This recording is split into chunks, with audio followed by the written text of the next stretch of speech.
Pasadahan na natin ang mga kwento sa likod ng malalaking headlines dito sa Customs Balitaan.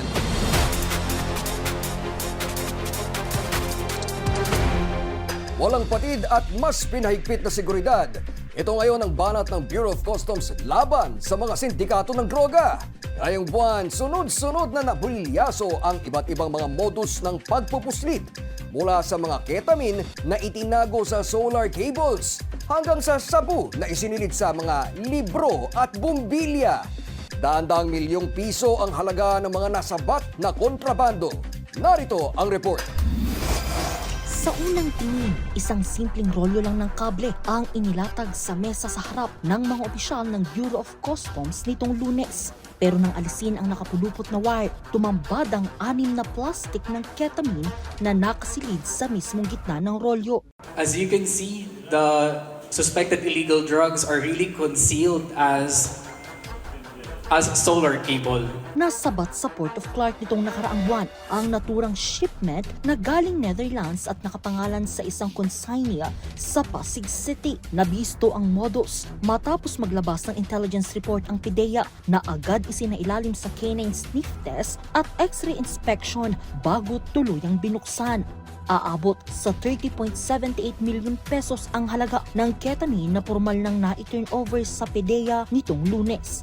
Babala ng BOC, huwag nang tangkaing dumiskarte sa pagpuslit ng iligal na droga. Kahit ano pa pong creativity ang gawin ng ating mga sindikato, kahit saan nyo pa po itago yan, no?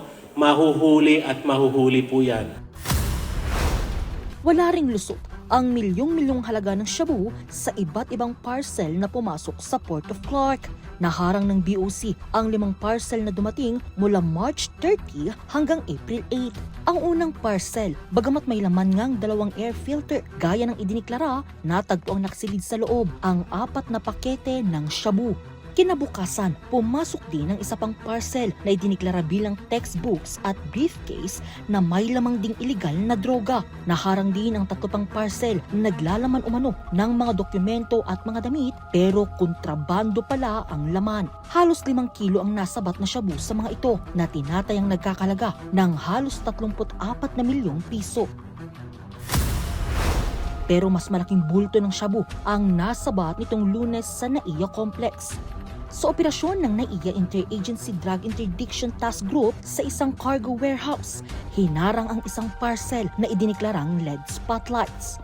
Sa loob nito, natagpuan ang 18 kahon ng LED light bulbs pero bawat isa may lamang vacuum-sealed plastic na shabu. Halos 250 milyong piso ang kabuuang halaga ng nakumpiskang kontrabando.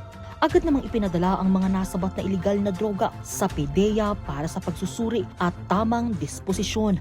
Batay sa huling datos ng BOC, pumalo na sa 2.53 billion pesos ang halaga ng mga nasabat na iligal na droga mula Enero hanggang buwan ng Abril sa gitna ng pinaghigpit na kampanya ng ahensya.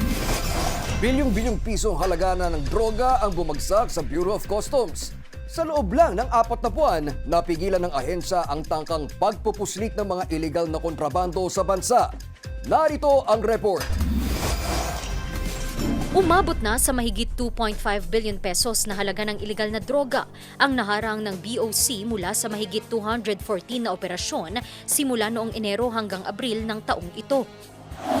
Kabilang dito ang malalaking huli, gaya ng 800 kilo ng marijuana sa Manila International Container Port na nagkakahalaga ng 1.2 billion pesos at mahigit 30.78 million pesos na halaga ng ketamine mula sa Port of Clark.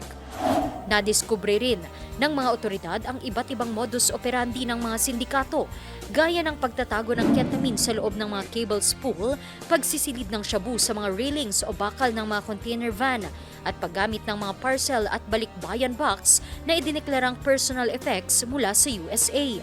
Pero hindi lang basta kumpiska dahil nakakulong na rin ang mga nasa likod nito. 6 na kasong kriminal na ang isinampa ng Customs sa Department of Justice laban sa mga drug smuggler.